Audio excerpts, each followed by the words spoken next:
Booktube, we're going to try for a very nice, uneventful little mail haul. the the old sick dog is fed and napping.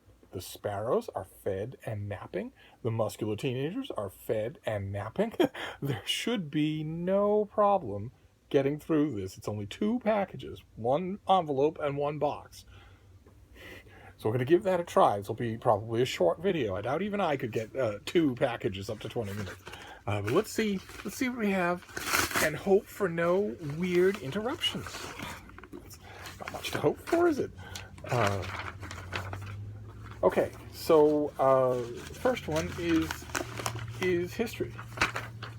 It's Queen Victoria's Matchmaking by Deborah Cadbury, who's the author of Princes at War, which was a book I kind of sort of liked. So I guess the title probably says it all, but let's see. By the 1890s, Queen Victoria had over 30 grandchildren. And to maintain and increase British royal power, she was determined to maneuver them into a series of dynastic marriages with the royal houses of Europe. Yet for all their apparent obedience, her grandchildren often had plans of their own, fueled by strong wills and romantic hearts. Victoria's matchmaking plans were further complicated by the tumultuous international upheavals of the time. Revolution and war were in the air, and kings and queens, princes and princesses were vulnerable targets. This book travels through the glittering, decadent palaces of Russia and Europe, weaving in scandals, political machinations, and family tensions to enthralling effect. It is at once an intimate portrait of a royal family and an examination of the conflict caused by the marriages the Queen arranged. At the heart of it all is Victoria herself, doting grandmother one moment, determined Queen Empress the next. Okay, all right. Well, this comes out in mid-November.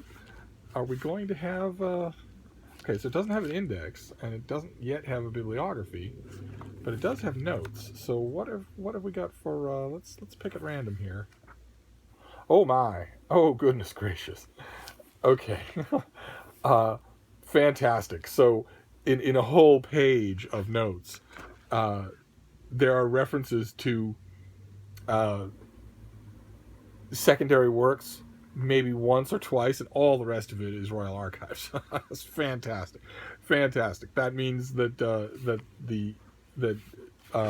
Deborah Cadbury didn't take anybody's word for anything. She went and dug into the correspondence the enormous correspondence between Victoria and her grandchildren. Great. Okay, fantastic. All right, so that's fine. That's a fine start.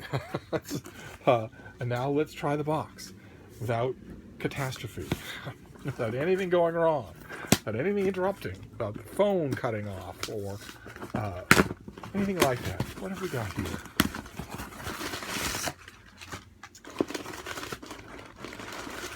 Okay, it's just one book. There's one book in here. It's called A Tangled Web by Joy Jordan Lake. And it also comes out in November. Told in alternating tales at once haunting and redemptive, A Tangled Mercy is a quintessentially American epic rooted in heartbreaking true events, examining the harrowing depths of human brutality and betrayal and our enduring hope for freedom and forgiveness. Okay. All right. It's the kind of thing that always seems better to an author to write than it does to any reader. It makes me wonder why authors don't remember when they're thinking about boilerplate like that, bloated boilerplate like that. It makes me wonder why they don't remember all the hours they themselves have spent looking at the backs of books in bookstores and sort of rolling their eyes and stuff like that. But it's bound to get more concrete. The author has written more than half a dozen books, including the novel Blue Hole Back Home, which won the Christie Award in 2009 for Best First Novel. The book, which explores race and violence, reconciliation in post-civil rights South, went on to be chosen as a common book at several colleges, as well as being a frequent book club pick. Okay, but that was Blue Hole Back Home, and the blurb is half done. Okay. Jordan Lake holds a PhD in English, is a former chaplain at Harvard, and has taught literature and writing at several universities. Okay, that's yet another third of the blurb. Still no mention of this book. Her scholarly work, Whitewashing Uncle Tom's Cabin, draws on narratives, journals, and letters of enslaved and slaveholding antebellum women, research that led her to the true story behind A Tangled Mercy. And that's the end of the blurb. Okay. We don't know what that true story is. We don't have the slightest hint of what this book is about. That's what the back cover real estate is for. I mean, let's see if maybe we've got something on the inside here. After the sudden death of her troubled mother, struggling Harvard grad student Kate Drayton walks out on her lecture and her entire New England life. Haunted by unanswered questions and her own uncertain future, she flees to Charleston, South Carolina, the place where her parents met, convinced it holds the key to understanding her fractured family and saving her career in academia. She is determined to unearth the groundbreaking information on a failed 1822 slave revolt, the subject of her mother's own research. Okay, that's and it looks like it's going to alternate between her story and the story of that revolt. Great, fantastic. So this is going to be a hardcover and paperback trade original in early November, which leads me to think this is probably either entirely or quasi self-published, which it doesn't matter to me in the slightest. I am a big fan, a champion even, of self-published, especially self-published historical fiction. It's a very crowded genre, and a lot of times you get the distinct impression that the gatekeepers of that genre are asleep in their little boxes and only wake up for their friends. So I understand if you've written a long and ambitious historical novel, I understand completely why you would just want to forget all of that and self-publish. And the industry is better than it's ever been. So the one step back that still remains is bookstore exposure, and I'd like to think that becomes less important as fewer and fewer people go to bookstores. But we shall see.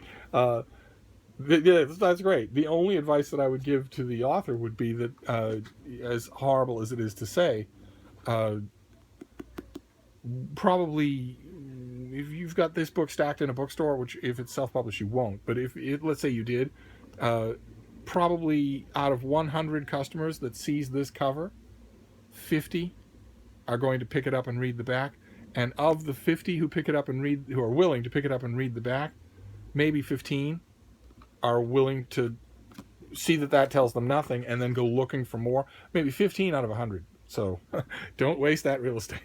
So we have an ambitious historical novel, very nice, and a work of history about Queen Victoria and her matchmaking for her grandchildren. Fantastic.